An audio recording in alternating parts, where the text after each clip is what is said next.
현대자동차가요. 예, 압니다. 아니 알면은 그런 말씀 하시면 안 되지. 아니까 지금. 그건 또 그거지. 그러니까 민주노총이 문제죠. 예, 또 옛날 얘기부터 좀 시작하죠. 1992년에 남한조선노동당 사건, 이른바 중부지역당 사건 당시에 그 국가보안법 위반 혐의로 구속되신 바 있죠.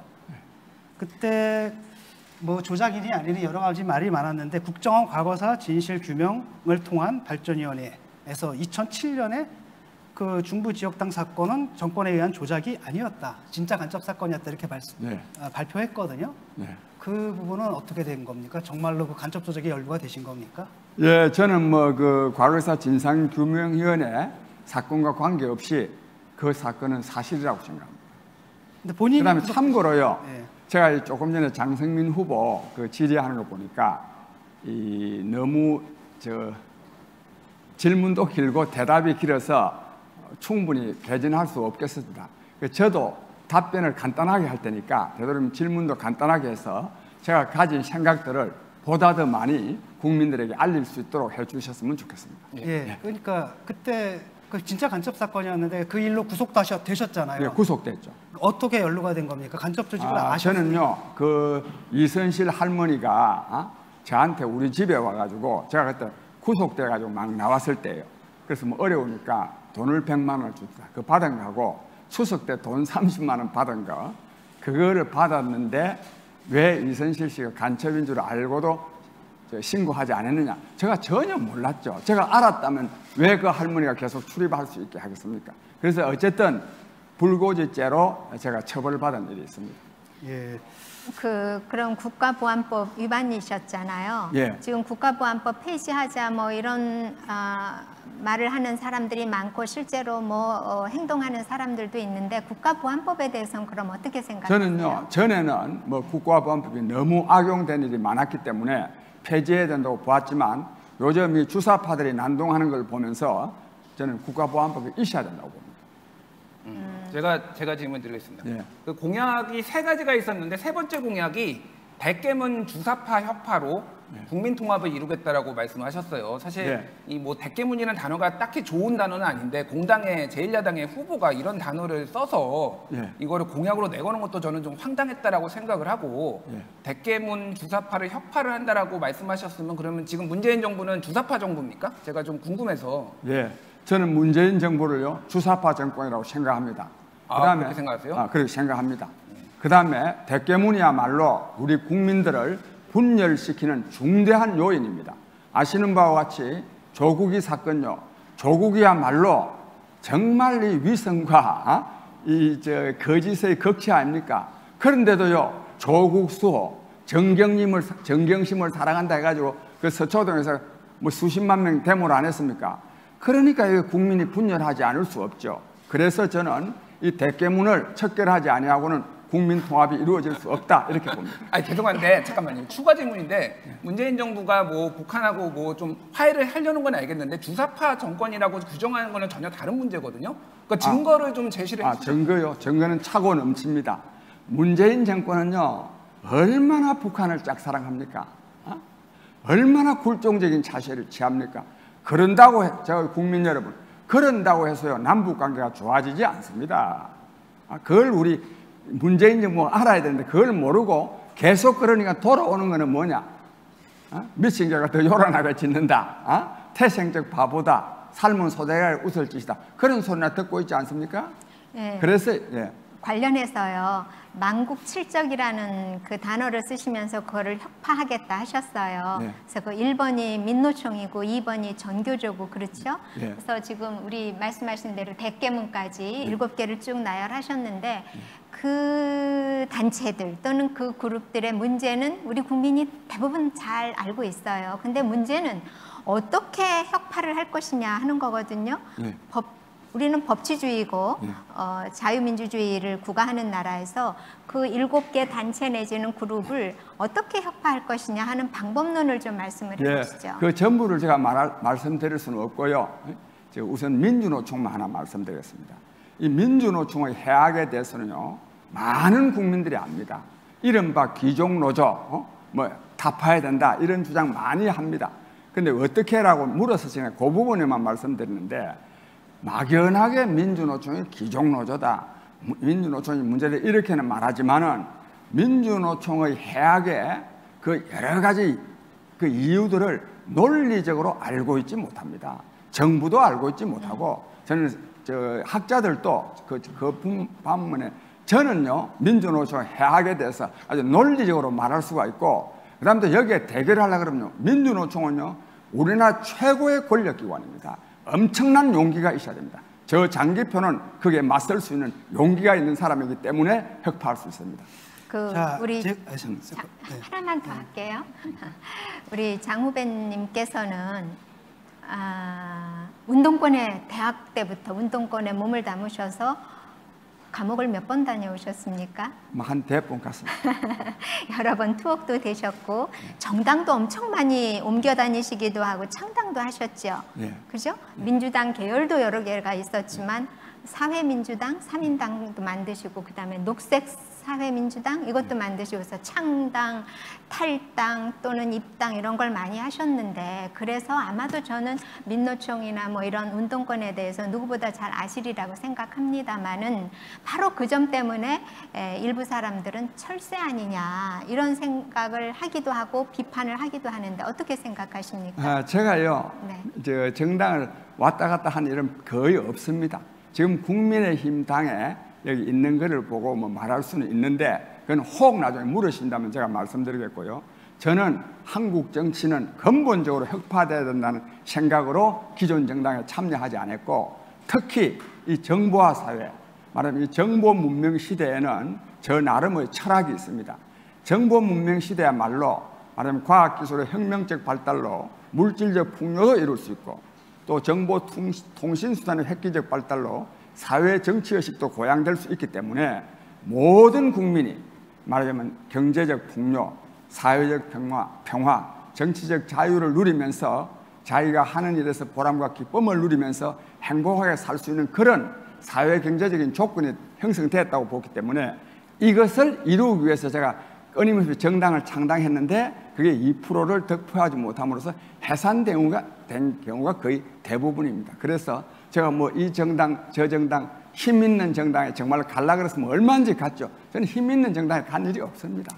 그러게요. 평생 그 같이 운동하셨던 뭐 이부영 씨나 뭐 이재호 씨 뭐 등등등 이분 분들은 국회의원도 하시고 장관도 하시고 그 심지어는 그 부인들까지도 막 이어서 국회의원 하고 이러는데, 우리 장 후보께서는 단 한 번도 국회의원도 못 하시고. 간단히 말씀드려서요. 네. 저는 하여튼 삼김 정당에 참여한 일이 없습니다. 네. 대한민국 정치요 한 3, 40년 동안에 삼김 정당에 안 가고요, 뭐 국회의원하고 출세할 수 있는 길은 없잖아요. 또 제가 그분들이 저를 뭐 마다한 것도 아니지만 저는 저의 뜻을 구현하기 위해서 안 갔습니다. 예. 제가 그 PPT 발표하신 거 봤거든요. 네? 깜짝 놀랐어요. 뭘 봤어요? 저번에 그 비전 발표회 때 발표하신 그 PPT 딱 보고 깜짝 놀랐는데, 야, 이거 완전 80년대 운동권 찌라시거든요. 혼자서 운동하는. 제가 충격을 받았거든요. 그래서 이분은 영원한 제야시구나. 네. 그리고 사실 이 정권을 가장 강력하게 비판하고, 그다음 이 정권이 갖고 있는 NL 편향을 제가 누구보다도 많이 비판한 사람이라고 하는데, 제가 봐도 이 정권을 주사파 정권이라고 볼 수는 없는 거고요. 또 다른 한편 아까 주사파가 우리나라에 극질질거린다라고 하는데 현실이 아니거든요. 과거에는 굉장히 득실거렸는데 요즘은 거의 괴멸 상태입니다. 그런데도 계속 보게 되면은 항상 적을 상정을 해가지고 몽땅 다 민주노총도 굉장히 많은 좋은 일도 하고 하는데, 이걸 몽땅 다 망국해서 적을 설정해가지고 막 때려대는 이런 방식이 정말 낡은 옛날 운동권 방식에서 하나도 벗어나지 못했다는 제가 생각이 들거든요. 예를 들어서 이거 한번 설명해 보십시오. 민노총이 일반 노동자의 임금을 착취한다. 솔직히 이게 잘 모르겠거든요. 무슨 얘기인지. 예를 들어가지고 우리 사회가 노동에도 양극화가 생기죠. 우리 사회에 양극화가 생깁니다. 자산격차도 있고. 그런데 그럼 상류층 20%가 일반 서민 80%의 임금을 착취한다? 부를 착취한다? 네. 이게 그 어법이 열로 옮겨온 거거든요, 지금. 그래서 이게 뒤집어지는 운동권이다. 실정을 잘 모르시네. 내가 그에 대해서 뭐 할 말이 많이 있지만 이런 거 많이 신문에 난 거 못 보셨어요? 현대자동차가요. 아예 압니다. 아니 알면은 그런 말씀 하시면 안 되지. 아니까 지금 문제는 뭐냐? 아니 내 말씀 들어보세요. 그래. 아니 그러니까 민노총에 그런 문제가 있다 하더라도 노조 자체를 갖다 적대시하는 거는 아니 노동 자체 나야말로 노동 존중이죠. 우리나라 1950만 명 노동자 중에요. 민주노총 조합원은 105만 명입니다. 5%입니다. 5% 노동자들을 위하는 것이 문재인 정권의 노동 존중입니다. 민주노총의 기득권, 특권을 타파해야 다른 1,800만 노동자들이 좀 인간답게 살 수 있습니다. 그러니까 지금 프레임을 자꾸 그렇게 거시잖아요. 지금 근데 문제는 뭐냐? 적어도 민주노총에서는 오히려 문재인 정권 타도하자고 데모하고 있거든요. 아, 그건 또 그거지. 그러니까 민주노총이 문제죠. 그러니까 정몽구 회장이요 임금 그렇게나 많이 주도 맨날 임금 인상 요구하고 파업하지 않습니까? 예를 들어 어쨌든 현대자동차 노동자의 고임금 때문에 납품업체 노동자들의 임금이 떨어진다고요. 그래서 민주노총의 고임금이 정몽구 회장이 주는 게 아니고 납품업체 기업 노동자들의 저임금 때문에 고임금을 가져가는 굉장히 겁니다. 시각이 잘못되셨는데 네. 보통 그 구조가 어떻게 되냐면은 대기업이 중소기업에 들어가가지고 회계감사를 해요. 이익을 많이 남겼으면 단가를 후려쳐버립니다.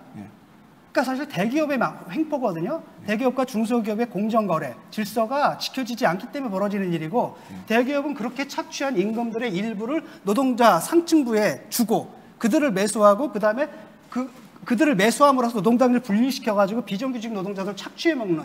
그러니까 대부분의 책임은 사실 민주노총에 있다라기보다도 민주노총도 야합을 했지만 기본적으로 대기업의 문제거든요. 그 부분을 왜 지금 안 하십니까? 옳은 말씀. 내가 그래서요 정몽구 회장 말하자면 정몽구 회장만이 아니죠. 대기업 그 사람들 파업 좀 하면요 귀찮거든요. 너무 오래 하면 또 손해도 나고. 그게 다 요구를 받아들이는 거예요. 받아들이면 저 글 중에요. 대기업의 경영주들도 노동조합의 그런 무리한 요구를 받아들이면 안 된다는 것도 있습니다. 그렇게 따지면 기업 경영주한테만 책임이 아니라 그래서 정치의 책임입니다. 정부의 책임이 있는 거예요. 그러면은 그래서 정치가 바로 써야 됩니다. 이렇게 생각합시다. 그러면은 그 대기업의 그 재벌들이 노동자들의 임금 인상 요구를 갖다 안 받아들여요. 그런 다음에 착하게 다음부터는 중소기업한테 니들 이거 받아가. 우리 노동자들 이 대기업 그러니까 민주노총 노동자들 줄 돈이니까 니들 받아서 중소기업 노동자들 줘? 이럴까요? 무리한 요구를 할 때는요 법이 개입해가지고도 무리한 요구를 안 들어줘야 됩니다. 우리나라 지금 현대자동차 노동조합이요. 알아요. GM, 도요타보다도요 구매력 기준으로요 임금이 더 높습니다. 국민소득은 약 한 3분의 2밖에 안 되는데 노동자 임금이 더 높아가 되겠습니까? 제가 얘기하는 건 뭐냐면 이런 거라는 거예요. 그래서 대기업에서 그 민주노총의 무리한 요구를 안 받아줘요. 그렇다고 그럼 그 이익을 갖다가 다시 중소기업에 다시 갖다 주고 앞으로는 너희들 내가 단가 낮춰줄게 이럴 거냐라는 거죠. 그래서 정부가 제대로 관리해야 됩니다. 예. 민주노총의 문제의 본질은 안 건데. 아니 근데 제가 질문 하나 드리겠습니다. 아까 말씀드렸는데 이 하나 가지고 오래 해버리면 제가 질문 하나 드리겠습니다. 그 후보자는 지금까지 7번 출마하셔서 다 낙선했어요. 심지어는 2002년에는 그 민주당으로 출마를 했는데 영등포 을이거든요. 이때 후보자가 패배했을 때 유일하게 국민의힘 계열이 이때 딱 잡았습니다. 그리고 다 민주당이었어요. 그리고 2020년에는 김해시 을에서 그러니까 보수 정당이 유리한 데서 나오셨는데 또 낙선하셨어요. 어떻게 유리한 국면에서도 어떻게 이렇게 패배를 계속할 수 있는지 저는 개인적으로 굉장히 의문인데요. 대선 나가면 이기실 수 있겠습니까? 지금 7번을 당했는데. 그러니까 전략이 뭔가요? 지금 주사파와 대깨문 척결로 지금 승리를 가져오실 수 있는가요, 지금? 그 외에 정책은 또 나중에 말씀드리기로 하고 제가요 이번에 대선에 나가면 이깁니다. 왜? 그동안에 7전 7패했기 때문에 이깁니다. 7.8기라서 이기신다는 거. 그것도 그런 의미도 있지만 왜? 대한민국의 국민을 감동시키려고 그러면요 안 되는 일이라도 옳기 때문에 하는 사람이 이깁니다. 그러니까 그게 저는 지금까지 안 되는 일임에도 일이라는 걸 이미 알고 있음에도 불구하고 옳기 때문에 한 사람이고 이런 사람에 대해서 이제는 국민이 지지하게 되어 있습니다. 오케이. 다음 질문할게요.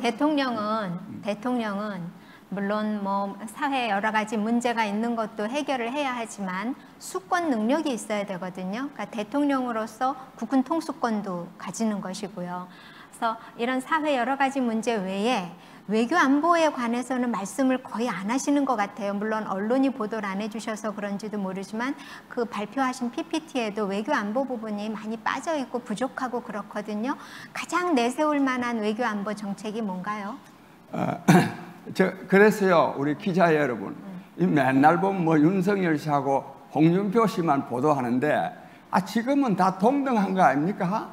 우리 언론도요, 이 후보를요, 동등하게 대우해야 됩니다. 또 그 사람, 윤석열 씨는 처음 시작하지만 지금 기존에 여기 많이 출마한 사람들, 뭐 다선이라는 사람들, 바로 그런 사람들이 이 나라 정치를 엉망으로 만든 사람들 아닙니까?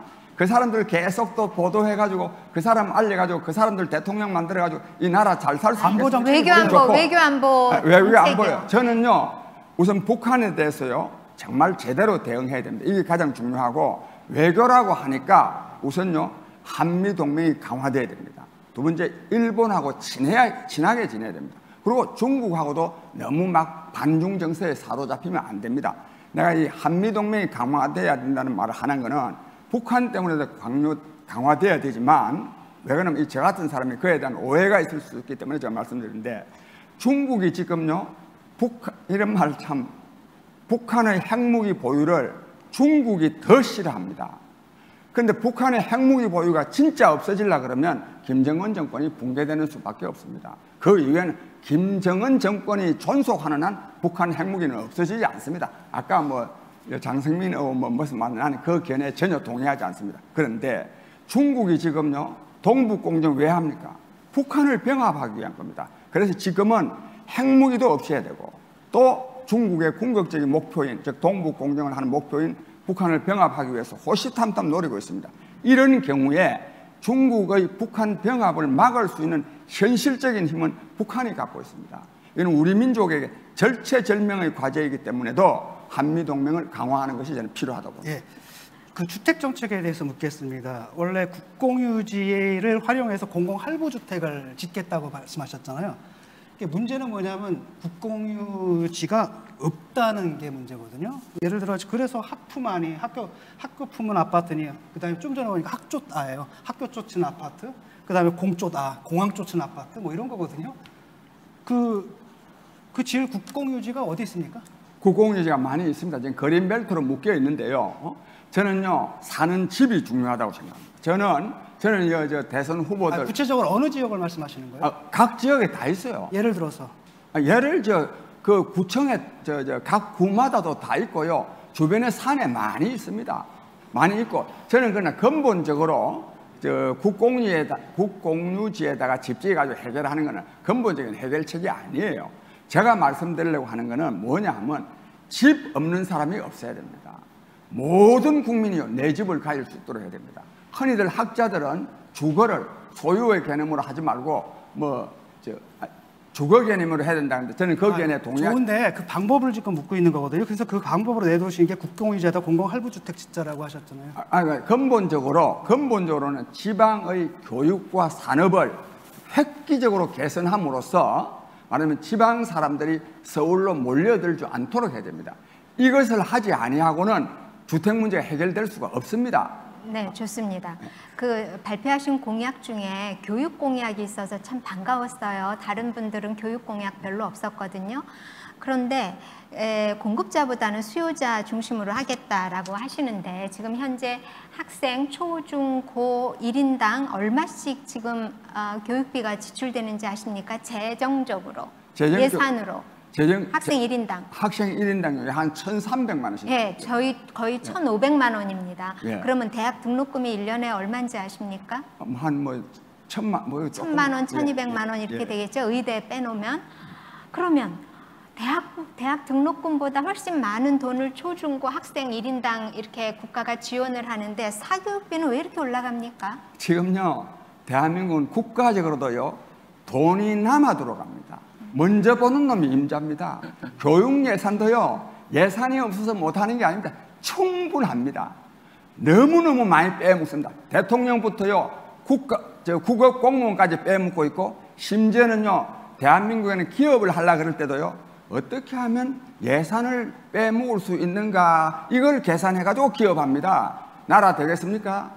흔히들요, 뭐 저는 사회보장주의자인데 복지를 해야 된다 그러면 예산이 돈이 어디냐? 돈이 넘쳐납니다. 오히려요, 복지를 제대로 해야만이 오히려 돈이 절약됩니다. 저는 그래서 대학까지 전부 다 무상으로 해야 된다고 보는데, 그렇게 하면 대학까지 무상으로 돈이 어디 있는데 무상으로 해야 돈이 적게 됩니다. 질문 하나 드리겠습니다. 집 없는 무주택자를 모아가지고 문재인 대통령을 대상으로 집단 손해배상을 청구하겠다, 뭐 이런 말씀하셨어요. 일단 얘기해 주세요.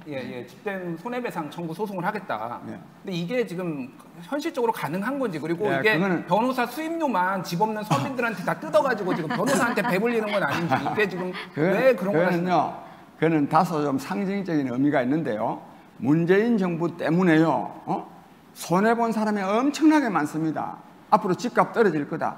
손해본 사람들요, 국가를 상대로 해서요, 얼마인지 손해배상 청구할 수 있습니다. 나는 그거를 말하는 겁니다. 그러니까 그게 근데 대통령의 공약, 후보의 공약이라고 제가 지금 여쭤보는 대통령의 후보 공약이라는 것이 거의 뭐 정책도 있지만은 현재 이 정권의 실정을 상징적으로 표현하는 의미가 저는 있다고 생각합니다. 알겠습니다. 그 택배 자, 인터넷 아니요, 시간이 다 돼서 인터넷에 올라온 질문. 열심히들 해주셔서 저로서는 참 감사드립니다, 진짜로. 시간이 근데 금방 가죠. 이게 제가 질문 드리겠습니다. 이 인터넷에 올라온 질문인데요. 아마 이렇게 장 후보님의 말씀을 이해해 주신 분도 계신 것 같습니다. 이념적으로 국민들을 계속 분열시키겠다는 이야기가 아닌가, 이런 질문을 하신 분이 계세요. 어떻게 보십니까? 답변요? 예. 저는요, 이념적으로 분열시키겠다고 그럴 생각이 없습니다. 저는 오히려 이 대깨문만 문제가 아니라 대깨박도 문제입니다. 대깨박도. 그래서 근데 왜 이런 현상이 생기느냐? 몇 가지 원인이 있는데, 제대로 된 말하자면 국가 운영 방법, 정말로 새로운 시대에 맞는 이념을 딱 표방을 하면 되는데, 한쪽에서 친북을 계속하니까 반북이 또 나오는 겁니다. 그래서 그런 점에서도 저 같은 사람이 집권하면 절대로 이념 갈등이 안 일어납니다. 그 다음에 하나 더 붙이면, 우리 사회에 지금 세대 갈등, 이념 갈등, 계층 갈등, 갈등이 엄청나게 심한데 왜 그러냐? 이거 갈등 해소법이 없습니다. 국민의 기본 생활을 보장하는 사회보장제도가 확립되어 가지고 어떤 경우도 걱정 안 해야 이 갈등이 없어지지. 알겠습니다. 시간이 22분이 다 지나가지고요. 그래요? 시간 빨리 지나갔어요. 끝났습니까? 아이고, 수고하셨습니다. 고맙습니다. 나 우리 저 진중근 교수 저 대통령 선거에 안 나왔으면 어떻게 보겠나. 고맙습니다. 수고하셨습니다. 수고하셨어요. 네. 자,